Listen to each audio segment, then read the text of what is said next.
नमस्कार बच्चों, आज हम पढ़ेंगे इकाई 2 बूढ़ी काकी और इस विधा का प्रकार है कहानी। और इस कहानी के लेखक हैं प्रेमचंद। प्रेमचंद का जन्म 1880 ईस्वी सन में हुआ। उन्हें हिंदी के उपन्यास सम्राट के नाम से जाना जाता है। उनका जन्म उत्तर प्रदेश में वाराणसी के निकट एक छोटा सा गांव था लमी, वहीं पर हुआ और उनका मूल नाम यानी कि असली नाम धनपत राय था।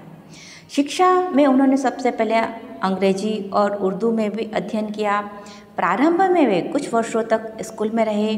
बाद में शिक्षा विभाग में सब डिप्टी इंस्पेक्टर रहे। स्वाधीनता आंदोलन में भाग लेने के कारण उन्होंने नौकरी छोड़ दी और वे स्वतंत्र लेखन की ओर मुड़ गए। वे हिंदी ही नहीं बल्कि समग्र भारतीय साहित्य के महान व्यक्तित्व रहे हैं। उन्हीं के द्वारा लिखी हुई कहानी बूढ़ी काकी आज हम पढ़ेंगे। उन्होंने बूढ़ी काकी में कहानी के माध्यम से ऐसे दयनीय वृद्धों की अवस्था की ओर ध्यान खींचा है जिन्हें उपेक्षा मिली और जो जीवन के हर क्षण का आनंद उपभोग करना चाहते हैं। यह मूल कहानी का संक्षिप्त है। चलो उनके द्वारा लिखी हुई कहानी बूढ़ी काकी आज हम पढ़ेंगे। कहते हैं कि बुढ़ापा बहुधा बचपन का पुनर्आगमन हुआ करता है, यानी कि बुढ़ापा आने पर ऐसा लगता है मानो वापस से बचपन आ गया हो। बूढ़ी काकी भी ऐसी थी। उनके शरीर में केवल जीभ के स्वाद के अलावा कोई चेष्टा शेष नहीं थी।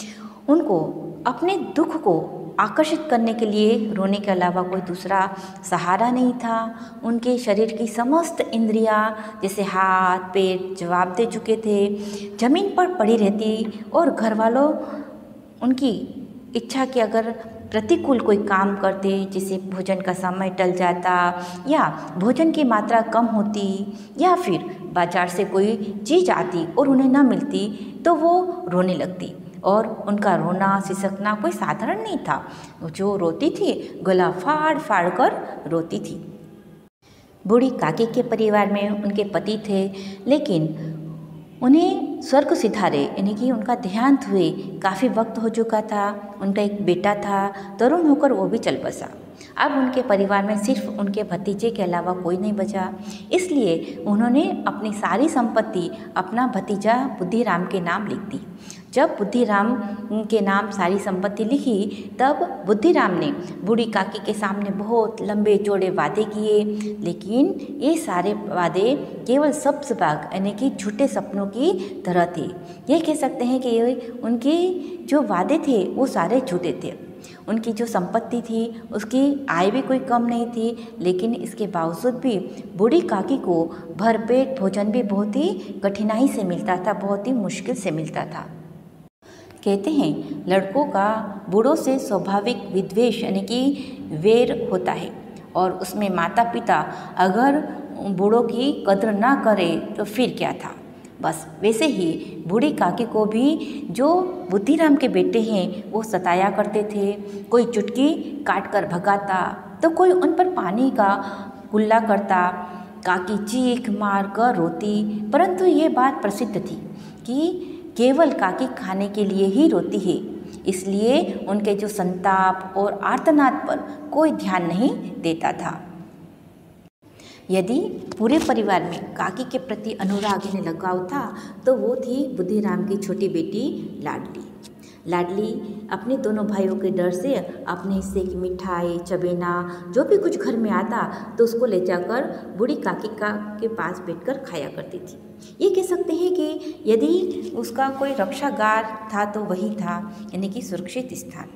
काकी की शरण उनकी लोलुपता के कारण उसे महंगी पड़ती थी। उनके लालच के कारण उसे बहुत ही महंगी पड़ती थी। अपने हिस्से में से थोड़ा सा उसको काकी को भी देना पड़ता था, लेकिन हाँ, भाइयों के अन्याय की तुलना में वो काफ़ी आसान जगह थी। इसलिए दोनों के जो स्वार्थ अनुकूलता में के कारण दोनों में सहानुभूति का आरोपण हो गया था।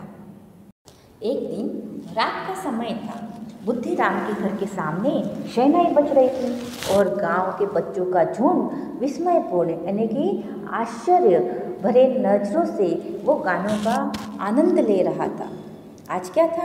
आज बुद्धिराम के बड़े लड़के मुखराम का तिलक आया था। यह उसी का उत्सव था। घर के भीतर स्त्रियां गा रही थी और रूपा, जो बुद्धिराम की पत्नी है, मेहमानों के लिए भोजन का प्रबंध कर रही थी। भट्टियों पर कढ़ा चढ़े थे, एक में पूड़ियाँ कचौड़ियाँ निकल रही थी, एक बड़े पतीले में मसालेदार सब्जियां पक रही थी। घी और मसाले की सुगंध चारों ओर फैली हुई थी। बूढ़ी काकी अपनी कोठरी में बैठी हुई थी। यह सुगंध उन्हें बहुत ही बेचैन कर रही थी। वे मन ही मन सोच रही थी, इतनी देर हो गई, कोई भोजन लेकर नहीं आया। मालूम होता है सब लोग भोजन कर चुके हैं। यह सोचकर उन्हें रोना आया, परंतु अपशकुन के डर से वे रो नहीं रही थी कि घर में इतना शुभ प्रसंग है और वो रोएंगी तो अपशकुन हो जाएगा। फिर क्या था, बूढ़ी काकी कल्पना करने लगी और बूढ़ी काकी की कल्पना में बूढ़ियों की तस्वीरें नाचने लगी। खूब लाल लाल, फूली फूली, नरम नरम होगी। कचौरियों में अजवाइन और इलायची की महक आ रही होगी।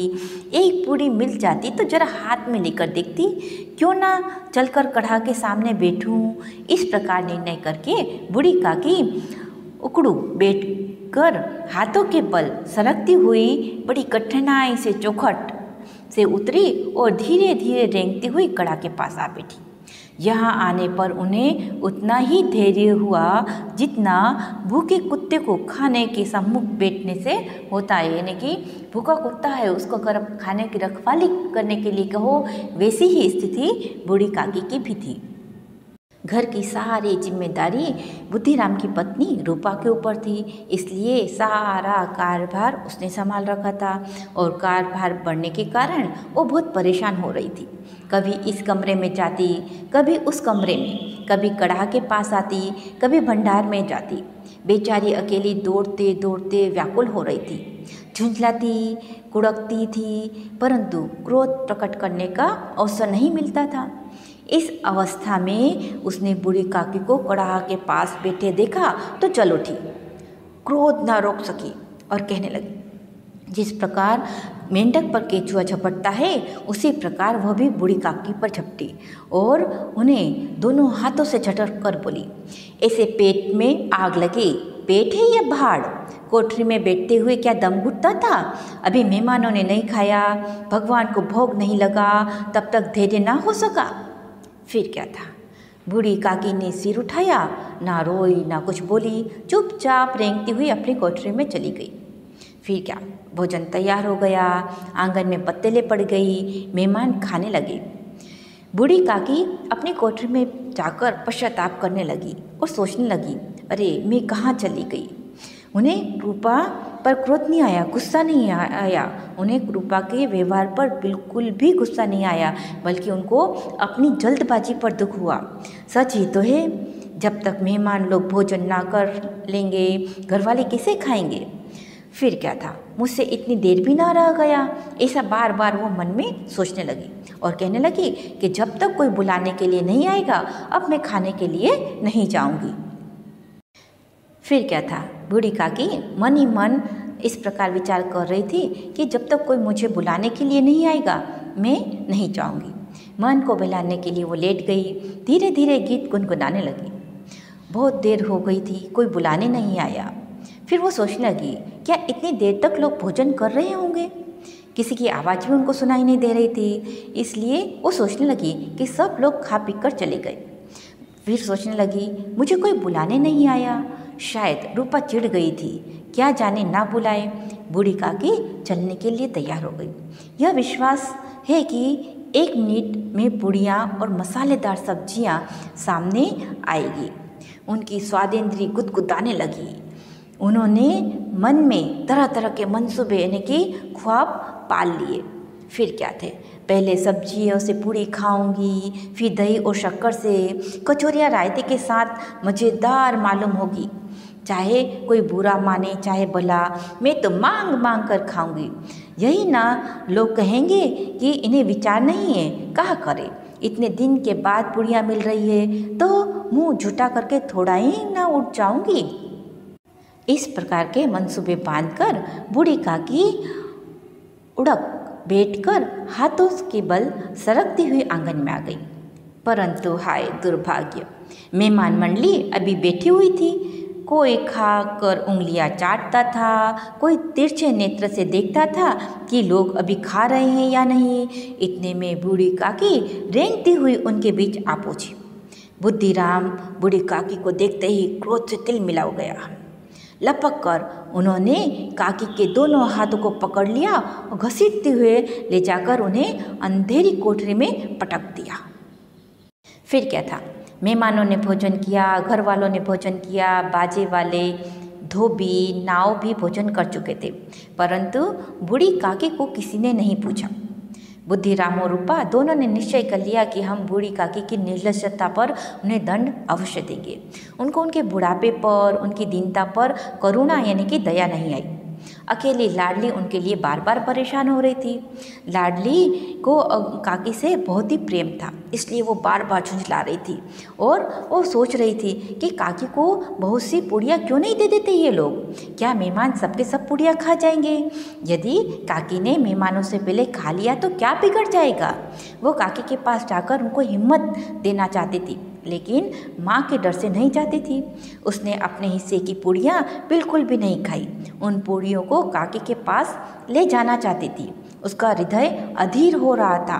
बूढ़ी काकी मेरी बात सुनते ही उठ बैठेगी, पूड़ियाँ खा कर वो प्रसन्न हो जाएगी, मुझे खूब प्यार करेगी, इस तरह की सोच रही थी लाडली। रात को 11 बज गए। रूपा आंगन में पड़ी सो रही थी। लाडली की आंखों में नींद न थी।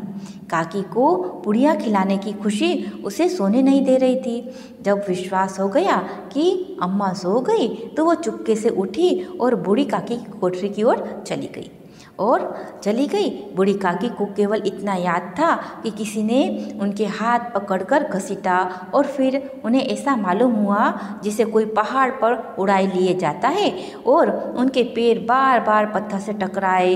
तब किसी ने उन्हें पहाड़ पर दे पटका और वो मूर्छित हो गई। सिर्फ इतनी ही बात उन्हें याद थी। जब वे सचेत हुई तो किसी की जरा भी आहट नहीं आई। उन्होंने समझा कि सब लोग खा पीकर सो गए। यह विचार कर काकी निराशमय संतोष से लेट गई।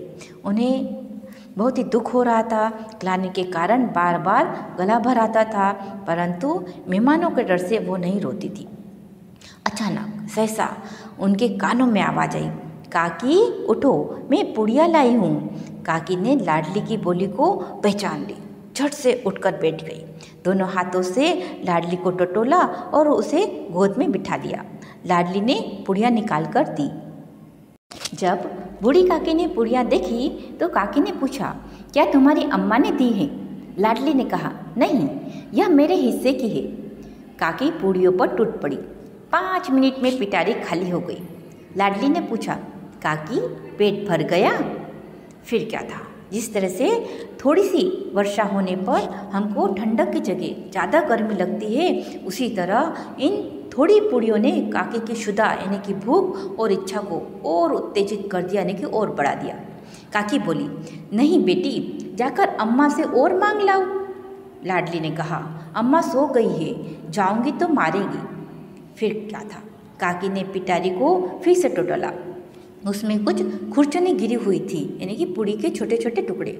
उसको निकालकर खाने लगी और बार बार होठ चाटती और चटकारे भरती थी।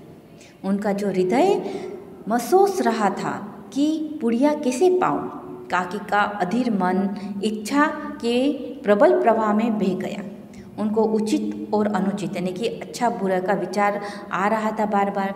वे कुछ देर तक उस इच्छा को रोक रही थी। सहसा यानी कि अचानक लाडली से बोली, मेरा हाथ पकड़कर वहाँ ले चलो जहाँ मेहमानों ने बैठकर खाना खाया था। लाडली थी, उनका अभिप्राय ना समझ सकी, यानी कि उनके मन को नहीं समझ सकी। उसने बूढ़ी काकी का हाथ पकड़ा और ले जाकर वहाँ झूठी पत्तलों के पास उनको बिठा दिया। फिर क्या था, बूढ़ी काकी पत्तलों से पूड़ी के टुकड़े चुन चुन कर खाने लगी।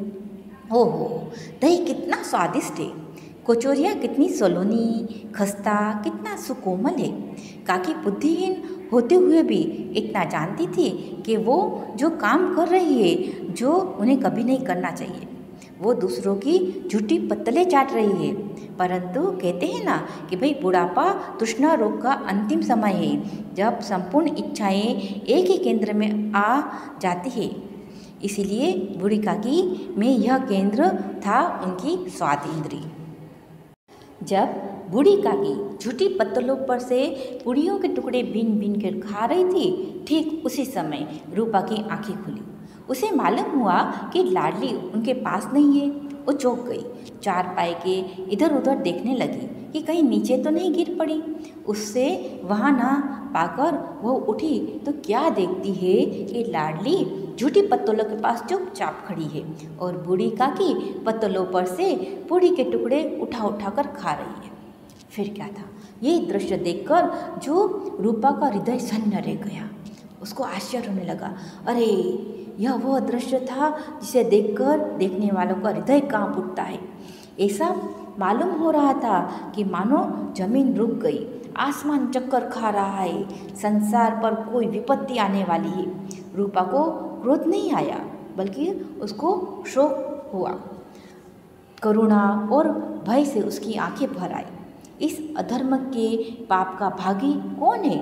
उसने सच्चे हृदय से गगनमंडल की ओर यानी कि ऊपर आसमान की ओर हाथ उठाकर कहा, परमात्मा मेरे बच्चों पर दया करो, इस अधर्म का दंड मुझे मत दो, नहीं तो मेरा सत्यानाश हो जाएगा।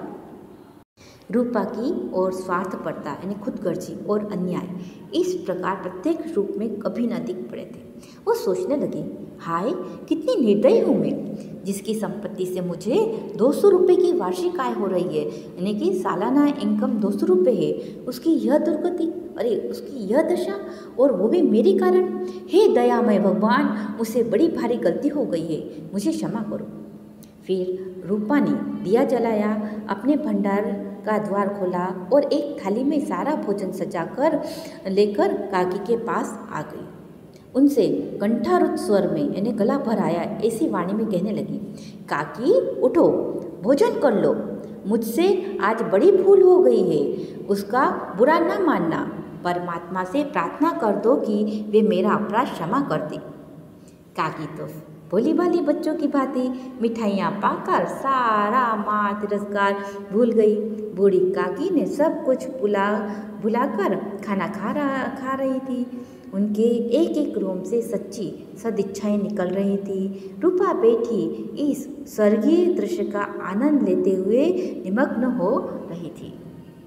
इसलिए कहा जाता है कि बुढ़ापा बचपन का पुनरागमन होता है। जिस तरह से बच्चे निर्दोष निश्चल होते हैं, उसी तरह से बुजुर्ग भी निर्दोष और निश्चल होते हैं।